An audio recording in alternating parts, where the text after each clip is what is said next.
do some variety here.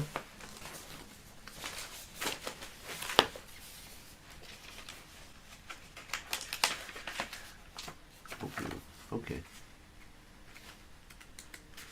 We will do, okay, Vaishnava Vigyapati. Vigyapti. Where is this? Okay. Vaishnava Vigyapti. Let me just make sure that we're streaming.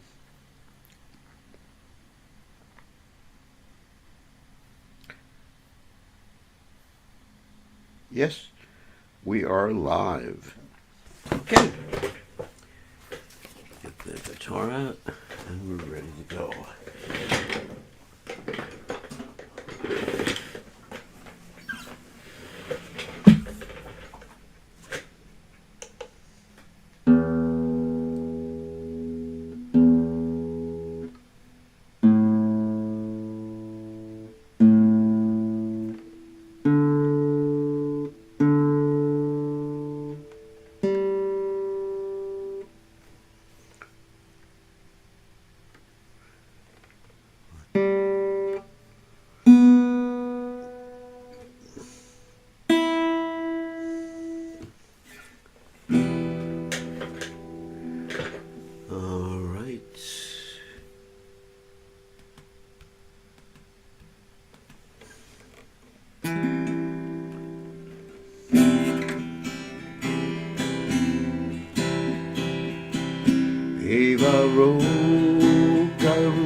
Vaishnava Goswami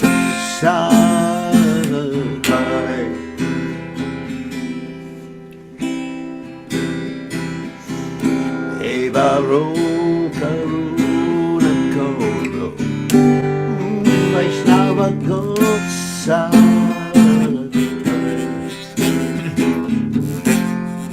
Bhakti Tapa Panditoma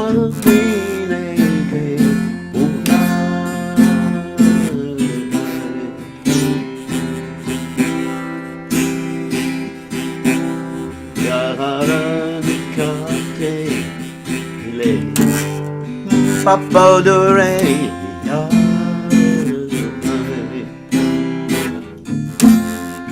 Dakshaneva Emuna Doyala Prabhu Kivakota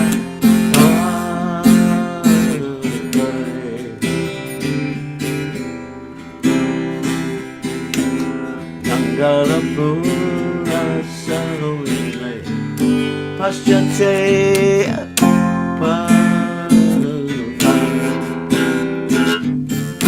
Dashane from Mitra Goro Toma Rika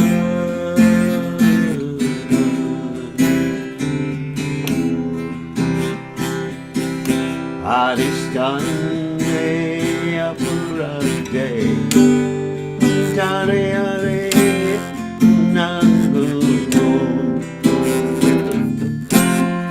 Thomas Dane Apurade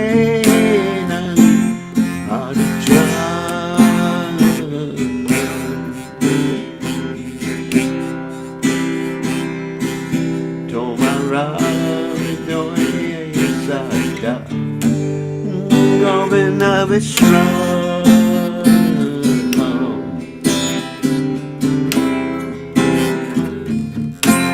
Govindako Enamora Vaishnava Pura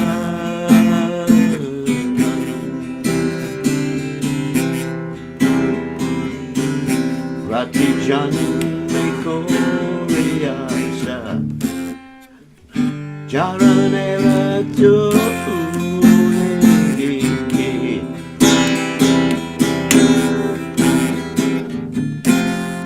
Narodama Joy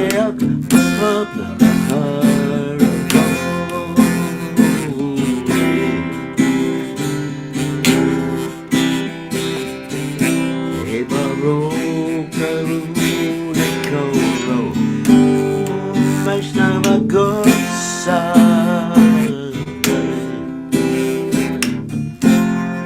Batida Bhajan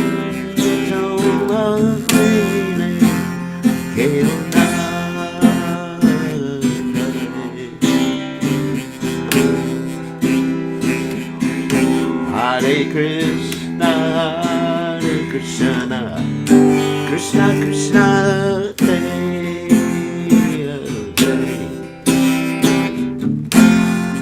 Hare Rama, Hare Rama, Rama Rama,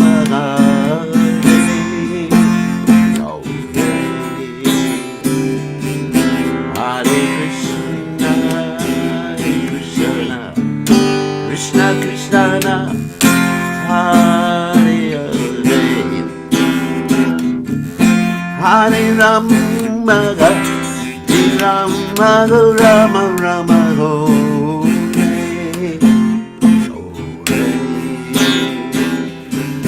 Hare Krishna, Hare Krishna, Krishna Krishna,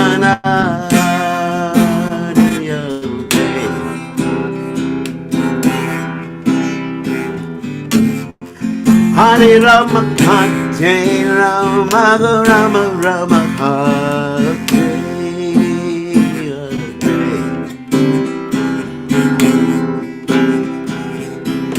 Hare Krishna, Hare Krishna, Krishna Krishna, Hare Hare Rama, Hare Rama, Rama Rama,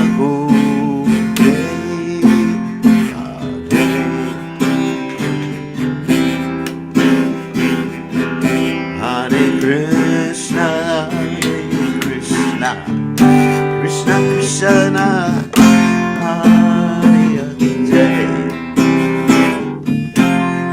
Hare Rama, Hare Rama, Rama Rama,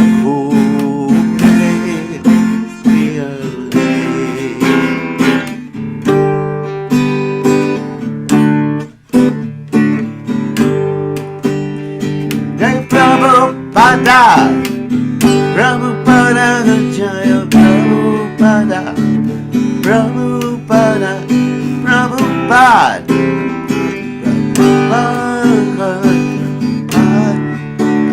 Prabhupada,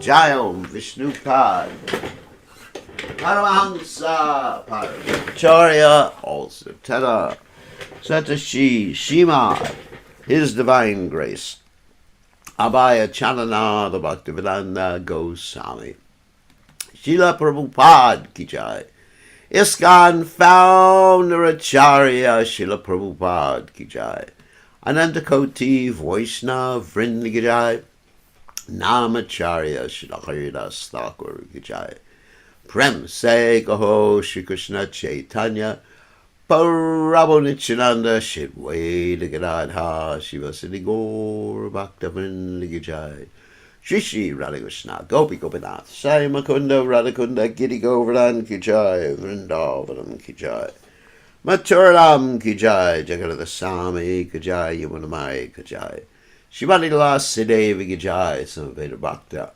Vrinda Ki Jai, Gaur Premananda Hari Hari Bol. All glories to the assembled devotees, all glories to the assembled devotees, all glories to the assembled devotees, all glories to Shri Guru and Gauranga, Srila Prabhupada Ki Jai, Nama Om Vishnu Padaya Krishna Prastaya Bhutale, Shrimati Bhaktivedanta Swami Namani Namaste Saraswati Devi, Gauravani Pracharane, Nirvishesha, Shunyavadi Paschatya Dejatarni. So let's read the translation. How about that? Something new. Vaishnava Vigyapti by Srila Narottamadas Thakur. Okay. Narottamadas Thakur. Jai. So, okay, we'll start. O Vaishnava Goswami, please be merciful to me now. There is no one except you who can purify the fallen souls. Where does anyone find such a merciful personality, by whose mere audience all sins go far away. One becomes purified after bathing in the waters of the sacred Ganges many times. But just the sight of you purifies the fallen souls. This is your great power. The holy name delivers one who is offended, Lord Hari. But if one offends you, there is no means of deliverance. Your heart is always the resting place of Lord Govinda. Lord Govinda says, the Vaishnavas are in my heart. I desire the dust of your holy feet in every birth I may take. Please consider... Please consider Narottama yours, and be kind upon him. So Narottama Das, Thakur Ki Jai. So before going on to the Bhajan Rahasya, I just want to mention very briefly, because we had a class on this morning. Today is Madhvacharya's appearance day. Here's our handy-dandy calendar. And it says right here, disappearance. Actually, it's Madhvacharya's disappearance. Well, I didn't see the D. So, anyway, today is the day he disappeared. And so tomorrow is Ramanujacharya's disappearance, which we'll be speaking about in our evening class. Because, why are we going to speak about it in the evening class? Because we won't be giving the morning class. And then on Sunday, which I'm giving the evening class, we'll be speaking about Lord Barahadev. Okay, so as far as Madhvacharya, very quickly, because a lot of people heard the class this morning, that Madhvacharya is the son of the wind god, and he came to establish the Vaishnava philosophy of Dvaita. He's in our disciplic succession. Our disciplic succession is called what? Brahma Madhva Gaudya Sampradaya. And he performed many miracles, being the son of Vayu and brother of Hanuman and Bhimsen. And he performed many miracles, wrote many literatures, established the math in Udupi, and he worships Udupi Krishna. And also, the deities of Sita and Ram that were passed down in disciplic succession, originally from Vivaswan to Manu to Ikshvaku to Lord Ramchandra, and all the way to Bhimsen, and then to Madhvacharya. So those deities are actually being worshipped in Udupi, which is on the west coast, on the west coast of India. And Madhvacharya went to visit Srila Vyasadeva 2 times to show him his translations. And today is the day that Madhvacharya left this world. And he left this world in a very interesting way. He was speaking on the Upanishads. And as he was speaking on the Upanishads, the demigods were showering flowers on him. And while the demigods were showering flowers on him, he became completely covered with all the flowers. And when the disciples later on brushed the flowers aside, he wasn't there anymore. So Madhvacharya left this world in that particular way.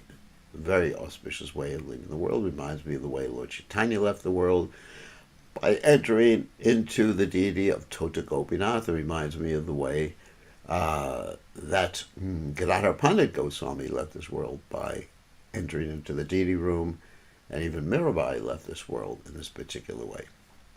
So, with that in mind, all glories to Shripad Madhvacharya, whose disappearance day it is today. And so, now we will go on to our Bhajan Rahasya. So, excuse me. Om Gana Timirandasha Gananjana Shalakaya Chakshur Unmilitam Yena Tasmai Shri Gurave Namaha. I offer my respectful obeisances unto the lotus feet of my spiritual master, His Divine Grace A.C. Bhaktivedanta Swami Srila Prabhupada, who so kindly opened my eyes with the torchlight of knowledge while I was blinded in the darkness of ignorance. Okay, so let's share the screen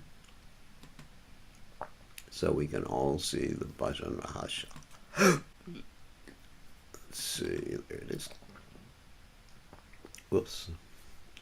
There it is. Okay, great. And let me move the chat window so I can also see that, in case, as I normally say, someone has a heart attack during the class, and I can call the ambulance for them. So, anyway, so we're on our point of sadhu sangha anartha nivritti. So anyway, getting back to the Bhajan Rahasya. Bhajan Rahasya, to summarize for those of you who weren't here in the first few classes, is a study of Lord Chaitanya Mahaprabhu's Shikshastika prayers that corresponds, the Shikshastika prayers, to different stages of development in the famous elaboration of stages, that Ado Shraddha Sadhu Sangota Bhajana Kriya. In the beginning, there's faith, and after that, one associates with the sadhus, one does Bhajana Kriya, one gives up unwanted things, then one becomes fixed, nishta, then after that, one gets a ruchi or taste, and one gets a shakti, complete attachment to Krishna, and detachment from the material world. And after that, you get bhava, the spiritual emotions, and after that you get prema. Okay, so he's corresponding each verse with a particular stage in devotional service and also a particular time in the Lord's pastimes, which are called the Ashtakaliya Leela. That means 8 times of the day of Lord Sri Krishna, particularly associated with the gopis. What he does in each particular segment of the day corresponds with a particular verse in the Shikshastika, and also corresponds with a pair of names in the holy name. What I mean, there's 8 pairs. Hare Krishna is one pair. Hare Krishna, another pair. Krishna Krishna, another pair. Hari Hari, another pair. Hari Rama, another pair. Hari Rama, another pair. Rama Rama, another pair. Hari Hari, another pair. Okay, so we're talking about giving up all Varnashram duties and taking full shelter of the lotus feet of Mukunda, which Madhavendra Puri, who we quote in the last class, said that he was apologizing to all the people he had debts to and all the entities he had debts to, demigods, parents. He said, I can't do any of these things anymore, all this pinda and everything like that, demigod worship, whatever. Please excuse me, because I am worshiping Krishna. And when you worship Krishna, it's like what? Watering the root of the tree, so all the leaves get watered. A typical example of Prabhupada gave many, many times. Okay. So, we're going to quote from Srimad Bhagavatam 11.5.41, which is a famous quote. Saratmanaya sharanam sharanyam gato mukundam parirachyakartam. O king, one who has given up all Varnashram duties and has taken full shelter of the lotus feet of Mukunda, who offers shelter to all, is not a debtor to or servant of the devatas, that's demigods, great sages, ordinary living beings, relatives, or pitris. You pay off all your debts. If you taken, here's the operative phrase, which we're outlining, full shelter of the lotus feet of Mukunda. That means full shelter. And until we have taken full shelter, we should function in society as normal people. But of course, focusing on our devotional activities and particularly our sadhana, that has to be the first priority.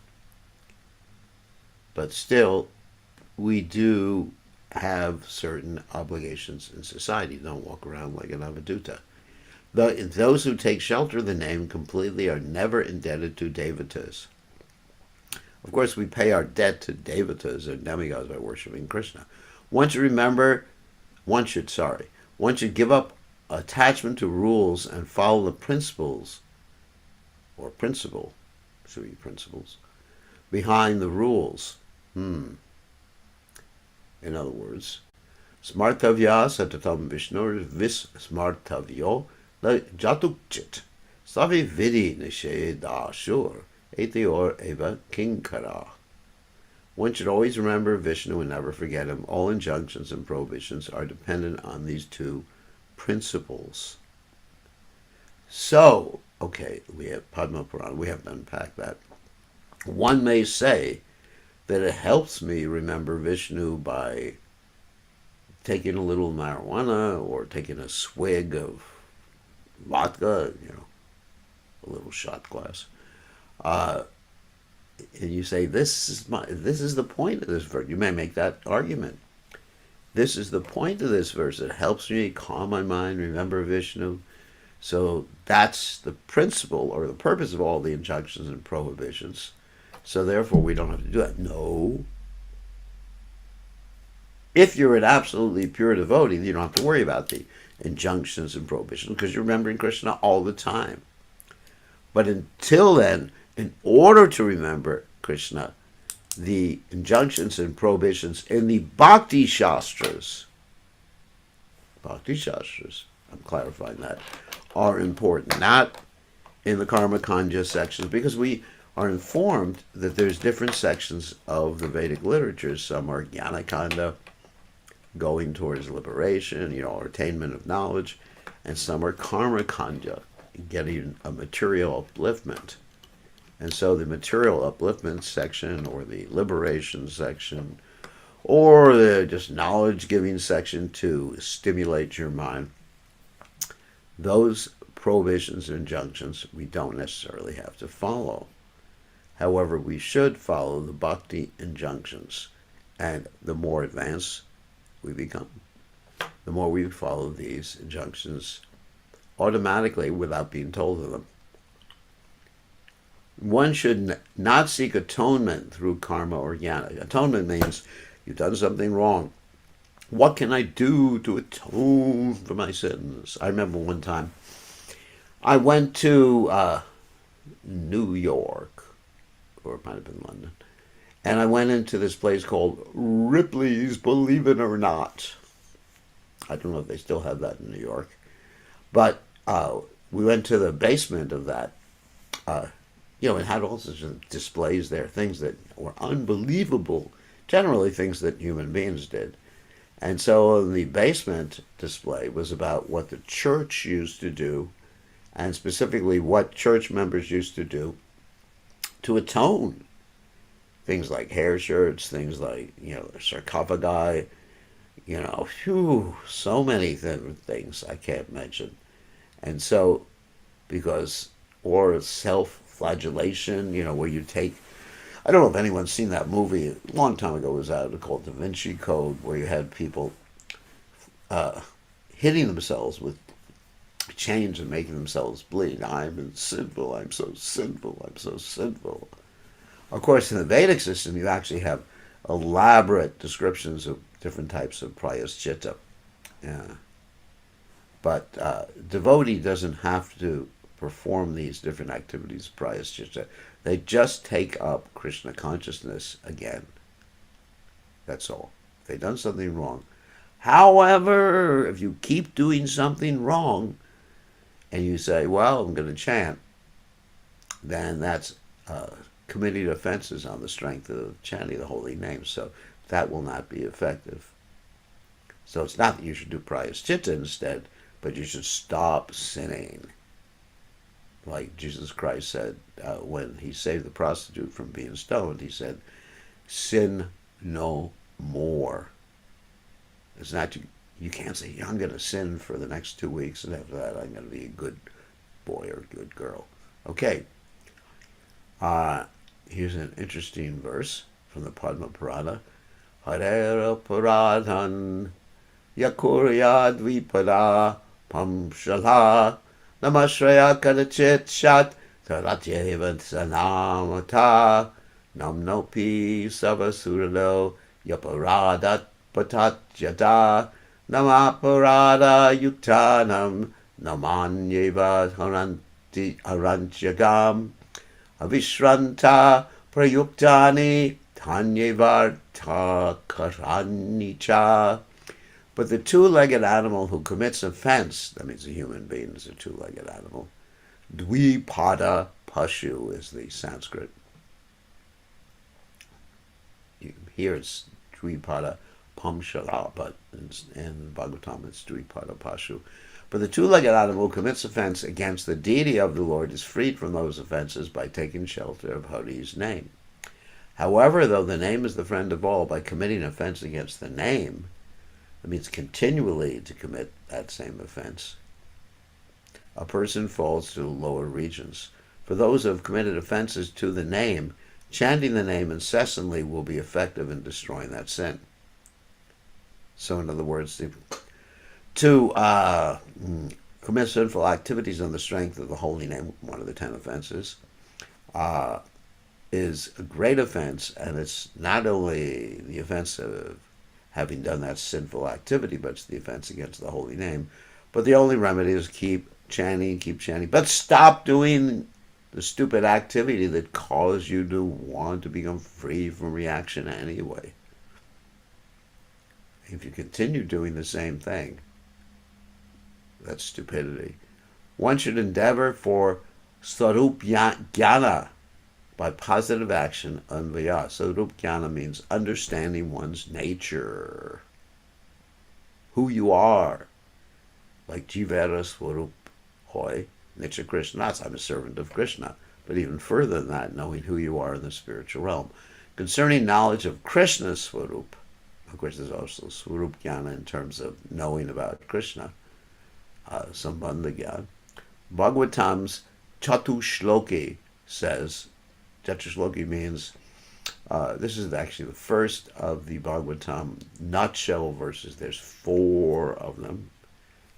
Nutshell means they summarize the whole Bhagavatam, in which these 4 verses were the basis of the whole Bhagavatam, from which the whole Bhagavatam was expanded. And they're in the second chapter, second canto, 9th chapter, text, begin with text 33. So aham evasam evagre nanya dyat sadasat param vaschadaham yalitasha yo vishasheta soshmi aham. I alone, who am non-different from that which is superior to all cause and effect, existed before the creation of this universe. I alone exist after the creation of the universe, and I alone remain at the destruction. So this is Krishna's nature. Krishna is always there. Of course, the soul always exists too, but the soul doesn't always exist in the same consciousness. Like before the creation, if the soul is a conditioned soul, the soul is unconscious, and during the creation, the soul sometimes becomes conscious and sometimes doesn't become conscious. And after the creation, the soul's unconscious again, suspended animation. Krishna's Swarup is eternal and full of knowledge. By transformation of his Shakti and other things manifest. Okay, this is a really important statement. Krishna doesn't get transformed. That the word for transformation is parinam. Krishna never becomes transformed, or as people say, Brahman, or the Supreme Personality of Godhead, doesn't get transformed. Okay? That's really important. And neither is Krishna ever an illusion.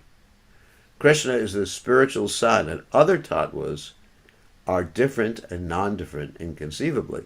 In other words, other categories of entities are different from Krishna, and non-different because they come from Krishna, such as Jiva Tattva, which is us. We don't get transformed either. Our consciousness may get covered or uncovered, depending upon our actions, desires, etc., and Krishna's mercy. But we don't get transformed. But the material energy is endlessly mutable. It gets transformed. Why does it get transformed? Or how does it get transformed? Originally, it's pradhana. That is the unmanifest stage of the 3 modes of nature. The Lord looks at it and he injects Shambhu into the material energy. And the material energy gets transformed, it takes shape, it gets into action. The planets come, all these things that we are attracted to come about. Shakti Swarup Jnana is explained. That means the knowledge of the energies of God. Okay? Swarup, the form, the knowledge, Jnana, knowledge. And that's actually the next verse in the Katu Shloki verses. Ah, that's interesting how he analyzes it like that. Rite ritam napratiyete shatmani tad vidyadadmano mayam yata basho yata tamaha. So here Krishna is describing illusion.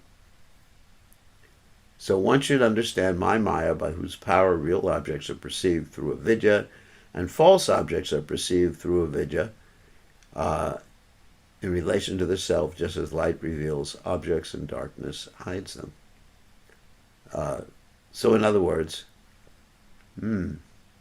by knowledge, okay, one is able to experience what is real or what is permanent. Actually, we spoke about that verse this morning. It was a verse, Natsato, Vijate Babo, Navo, Vijate Sataha Ubayor, Alpi Drishta, Twanios Tugwadar Shabi. The sages consider those things which continue to exist as real, and those things which have a transitory existence as unreal. Now, even those things that have a transitory existence have some substantiality. They're real in a transitory sense. But because they, like a soap bubble. Okay, let's use that example. So a soap bubble, in one sense, is real, but in another sense has no ultimate reality. Because it's here, it's no longer here. So how is it actually real? It did exist, yes. But it's not here now, and you'll never get that soap bubble back. Or let's say this morning I ate an orange. So the orange went into my little digestive system. And the orange was really real. But in another sense it wasn't, because it's gone and nothing you can do can bring it back. Krishna could bring it back, of course. But it's not going to eternally there. You know, even if I didn't eat it, the orange would decay after some time and gets a mold, become green. So actually in the Bhagavatam, Prabhupada gives a little bit different translation. You should, basically he states, you should know, if you see anything without relationship to me, this is actually, I like Prabhupada's translation a lot better. That which is seen, let's see, I'm just paraphrasing it. I guess I can actually read it, because I got my handy dandy database out. Give me a second, because I think it's important to read Prabhupada's translation, because that really defines Prabhupada's translation. Hold on, let me pull it up. Hope I don't lose all my windows here. Give me a second. 2934. Here's Prabhupada's translation. Oh, here it is. Beautiful. Give me a second. Page down. Oh, Brahma. Because here Brahma is being spoken to by Krishna. Hold on, I tried the page down. Oh, yeah, Brahma. Whatever appears to be any value, if it is without relation to me, has no reality. That's really interesting. No, it is my illusory energy, that reflection which appears in darkness. So really what that means is everything has a relation to Krishna, but our consideration of something to be of any value has to do with our seeing it in relationship to Krishna. If we see something in relationship just to ourselves, let's see, I see an orange, we talked about an orange. So if I see the orange in relationship to how I want to enjoy it, but I don't see it as Krishna's energy, I offer it to Krishna, then in one sense my perception is unreal. Okay, got it. Perception is unreal. The orange exists, but it's not eternally existing, as we said before. And so my perception is subject to Krishna's illusory energy, which is like a reflection that appears in darkness. So I really love Prabhupada's translation. It just, let's say, shines a light on this verse more than this particular translation, which is this particular translation. One should understand my Maya by whose objects the. In other words, Krishna's Maya is by Maya's power. Real objects are perceived when one has knowledge and false knowledge of the self, knowledge of the tattvas. False objects are perceived through avidya in relation to the self. In other words, not in relationship to Krishna. But actually, Krishna is mentioned in this verse. Tadvidyadamano mayam. Let's go back to the word-by-word translations that Prabhupada gives. Hold on a second. Rite means without. Okay. Artam means value. So,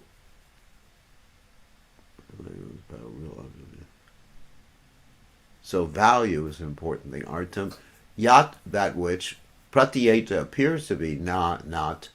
Pratyeta appears to be, second pratyeta, yat, pratyeta, cha, and atmani in relation to me.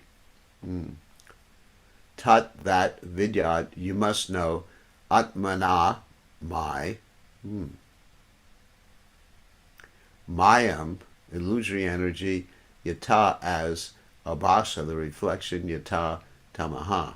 So, Prabhupada's translation, in one sense, is much, much closer to what this verse is saying. But still, I mean, Bhaktivinoda Thakur is making a point here, and this verse actually is consistent with the translation that Bhaktivinoda Thakur gives, although I do prefer Prabhupada's. Krishna's Shakti is different and non-different from Maya. Of course, the word Maya means energy, means illusion, means mercy. So try to understand the word Maya. The Chit Shakti, which is Krishna's internal potency, it takes shelter of the Lord's Swarup, the Lord's form, the Lord's identity. So that's the Chit Shakti, the spirit. And according to the Acharyas, we are also Chit Shakti according to the Vishnu Purana. We're also Chit Shakti, spiritual.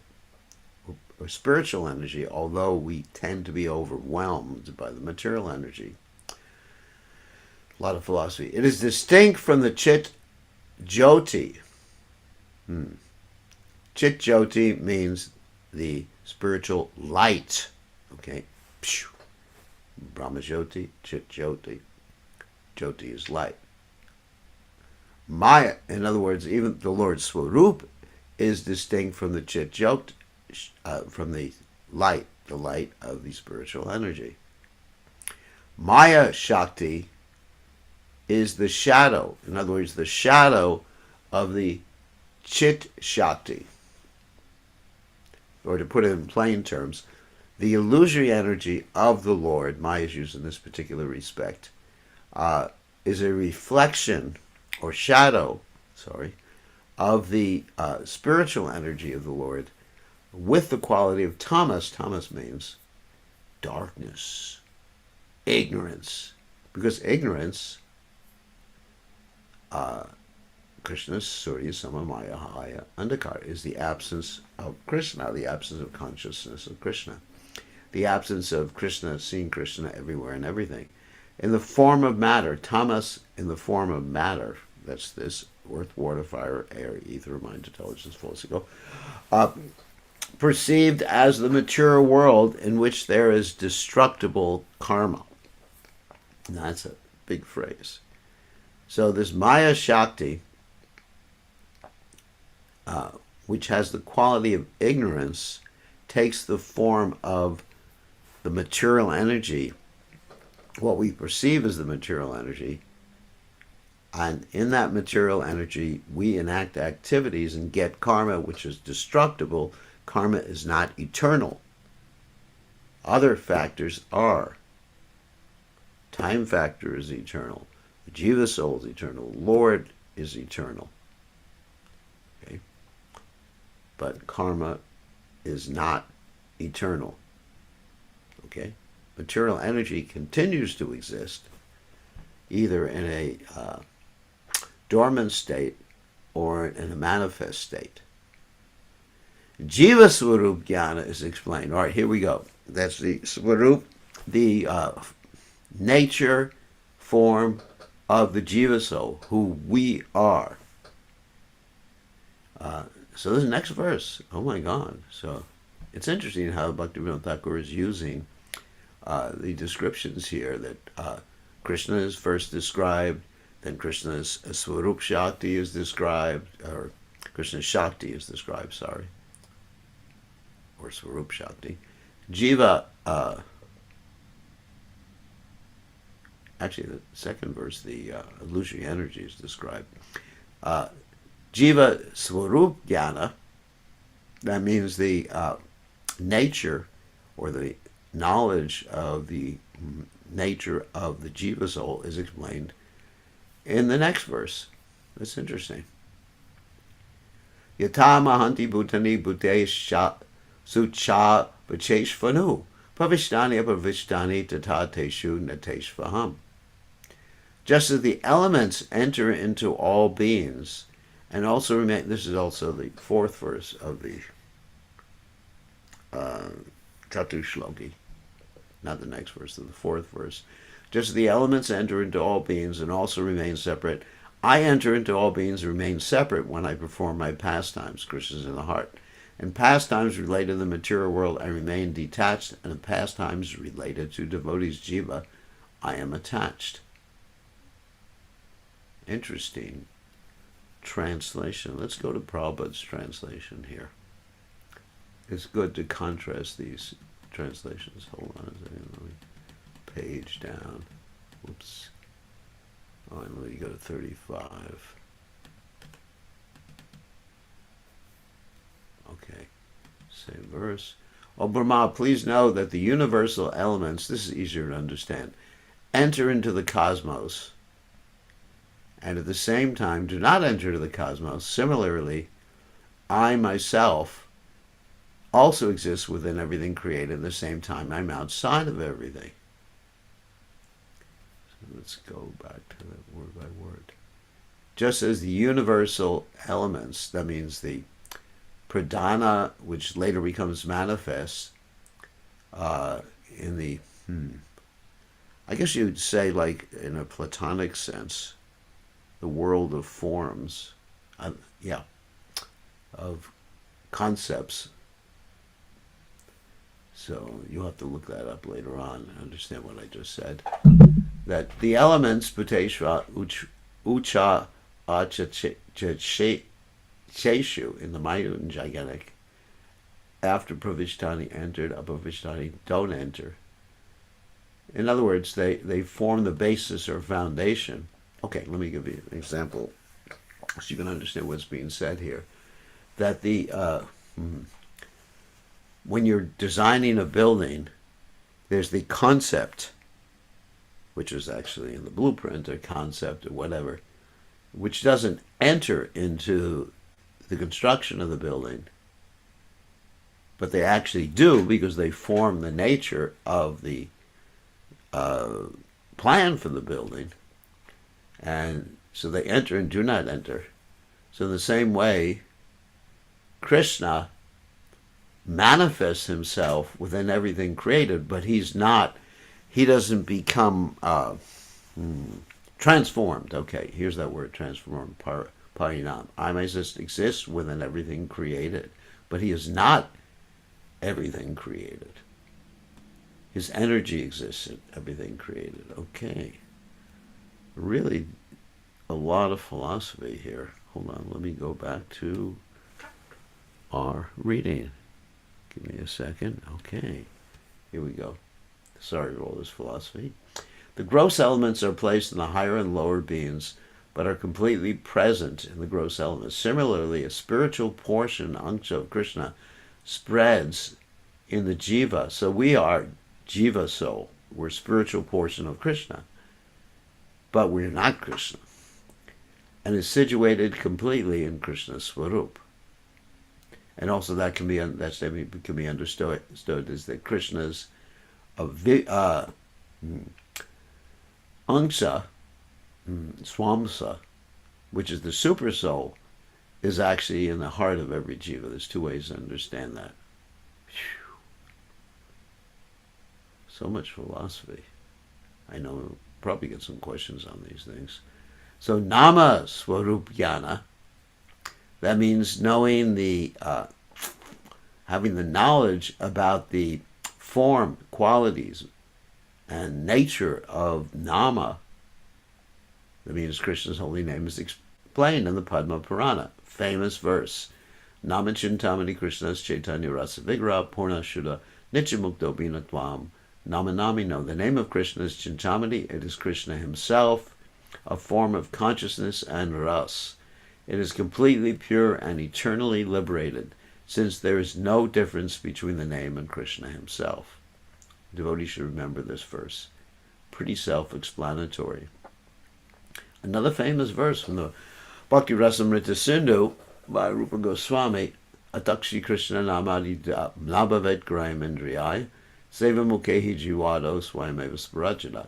Krishna and his names cannot be grasped by material senses, but when a person develops the tendency to accept the Lord's name and form, then Krishna spontaneously appears on the tongue and the other senses. That's a little bit different than Prabhupada's translation. I think I should also read Prabhupada's translation. It's good to contrast these translations by Srila Prabhupada and the other acharyas.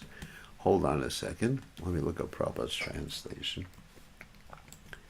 Atak Shri Krishna Nam Adi. Okay. Here's Prabhupada's translation from the Chaitanya Charitamrita. And this is the general mood that Prabhupada translated this verse in. Therefore, material senses cannot appreciate Krishna's holy name, form, qualities, and pastimes, which is Atakshi Krishna Namadi, Nabhavet Grahimendriya. That when a conditioned soul is awakened to Krishna consciousness and renders service by using his tongue to chant the Lord's holy name and taste the remnants of the Lord's food, the tongue is purified and one gradually comes to understand who Krishna really is. So it's quite a bit different translation here by Bhaktivinoda Thakur. Prabhupada is saying one cannot appreciate Krishna's holy names, which is the same thing as here. Krishna's names cannot be grasped by the material senses. But then Prabhupada says, Prabhupada's translation is different, because when one begins to serve the Lord, Daksha Krishna Nabhavet Grahimendriya, Sevan Mukhehi, when one begins to serve the Lord with his tongue, Hijiwado, then this becomes revealed to him. So it's basically similar, because serving the Lord with his tongue is basically when a person develops a tendency to accept the Lord's name and form. Krishna then spontaneously appears on the tongue and other senses. So it's very similar, but just in a different way of expressing the same thing. And one should endeavor for qualification by the name, by positive action, anvaya. Okay, a lot of philosophy. We got 10 minutes left for class, and I wanted to leave time open for questions, so we will stop sharing. And I know it's a little bit complex today. So if someone has a question, please, I advise you to study the Chaturshloki verses, 2, 9, 33, etc., 34, 35, 36. And you can understand what Bhaktivinoda Thakur is saying, but study Prabhupada's translations. I think they're quite clearer than the translations we are reading here. So, all right, Sumuk, you have a question? You can unmute yourself. If you have a question, your hand's up. Oh, I just have to give you permission. Sorry. So enthusiastic about philosophy. Okay, now you're going to mute yourself. Yes. Thank you, Gurudev. Hare Krishna, Gurudev. Haribo. Haribo. Regarding the you just earlier read that the offenses to Lord Krishna are forgiven while when we chant Hare Krishna, holy name. Yes. Only to Krishna, not anyone No else. offenses against the holy Dham. All offenses are forgiven, and also whatever karmic stuff, bad karmic stuff you did, that's also forgiven by chanting the holy name. But you can't use the holy name to do that. True. What about the offenses to the devotees? Offenses to the devotees, that's an offense against the holy name. And the Yes. only rectification for offenses to the devotees is, first of all, you approach those devotees, beg for forgiveness, touch their feet, and do something for them, not just crocodile tears or Okay. alligator tears, as the case may be. And you got to change your consciousness towards them, and hopefully the devotee will forgive you. If he's a devotee or she's a devotee, they'll forgive you. And if you're real sincere, the dust of the feet of the devotee will forgive you too. That's how to rectify offenses against devotees. But you keep chanting. That will help Mhm. with the process. It's not that the chanting is, chanting is superfluous in this particular regard. You have to keep chanting. Okay. Another question. This scriptural injunctions, I don't know about this. It says that always remember Krishna, never forget Krishna. That's right. Is it a verse in the scripture somewhere about this? We just read it today. Yeah. No, maybe The you must first have read point is earlier. always remember Krishna. It doesn't say never forget Krishna, but that was one of the verses. Hold on a second. Uh, Smartavya, I forget the exact Sanskrit, but it says Smartavya, one should always remember Krishna. And all the rules and regulations follow this particular process. Let me quote this particular verse. I don't want to lose my place. Let's see, we're on page 29, so I don't lose my place. Now we're on 29. Hold on a second, it was a few pages back.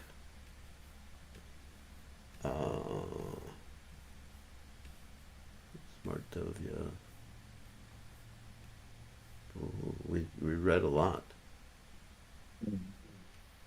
Uh, I know we read it today. Dishda Chana Swadam Satatam Greatest Advancement Namno Balad. Anyway, can't find it right now. Oh, here it is. It is from the Padma Purana. Mm-hmm. Smartavya Satatam Vishnor Vishmartavyo Nakat Jatuchit Sarve Vidi Nisheda Chur Etayor Eva Kinkura. One should always remember Vishnu and never forget him. Ah. Same thing you asked for. All injunctions and prohibitions are dependent on these two principles. That's from the Padma Purana. Mm-hmm. We just read it. Great. So you can look it up in the Veda base, that Mm. particular verse. One should always remember Krishna and never forget him. Padma Purana use those particular words. So, yes, Thank that you, Gurudev. is there. We just Thank you. read that. That was just 2 pages, as far as I can see, it was just 2 pages ago. All right. So, other questions? Wait, let me get back to. I was just looking at the Padma Purana. Let me get back to Zoom again. So, okay. Diaradika, you have a question. You can unmute yourself. Hare Krishna Gurudev, please accept my obeisances. Um, so I have two questions. One, Yeah. when you mentioned that the time factor is eternal, something like, does time pass in the spiritual world, and like how does it pass? And then second question, you touched on it a bit, but I was still confused. Like, could you elaborate on what it is detached when pastime material world, pastime with his devotees, he's attached. Your your voice is breaking up. Ask the first question again because your voice broke up a few times. One question at a time. Uh-oh. Wow. Oh, Can you hello. say something? We better. No, your voice breaks up. Well, maybe I can type it in the chat. Yeah, type it out in the chat. That would be the best thing. In the meantime, while you're typing, I can have. Okay, there's more questions in the chat. Hi, Krishna. So does it mean that anyone who has no knowledge of Krishna is living in illusion? Yes, buddy. Retairatam na pratyeta chatmani tadvidyad atmano mayam yatabasha. Second verse of the Chatu Shloka. If you see things without relationship to God, I mean, all right, let's not use the word Krishna. It could be Vishnu or God in a generic sense, or Allah or Yahweh.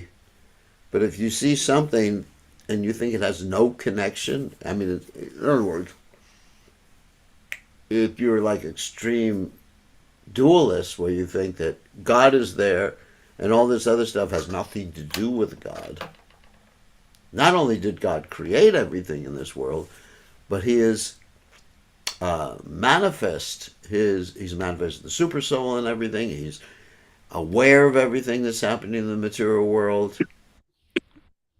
So so Krishna is manifest in this material world. He's here in the material world, and he's not in the material world simultaneously because he's always in Goloka Vrindavan. Yes. So if someone has no knowledge of God, is living in illusion. Because he doesn't know anything. I mean, even though it's called avidya, ignorance. Okay, here's Diuretika's question real quick. Time factor is eternal. So does time pass in the spiritual world? Now, is it different with spiritual time where there may be a progression of, let us say, activities? Obviously, the internet just frozen like that, like some picture where the images are frozen.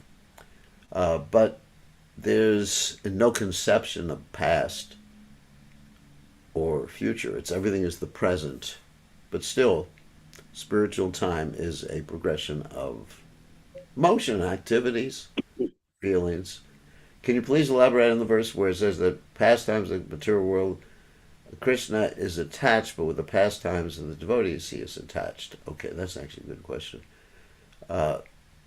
Krishna's pastimes in the material world, Krishna likes his pastimes. He's attached to his pastimes. He arranges for his pastimes. So, pastimes with devotees, he is attached to the devotees and helping them progress in spiritual life. He's progress personally with them, not sense gratification or anything like that. So, he's attached to bringing them closer to him. Or with pure devotees attached to their particular enjoyment of a particular relationship. Okay. Guess that's it. Anyone else raise their hand? No? Okay. Thank you very much. I guess that's it. All glories to His Divine Grace. Srila Prabhupada's time to end. And today was pretty complex with the philosophy. And please just pay attention, and it'll be easier to understand as we go along.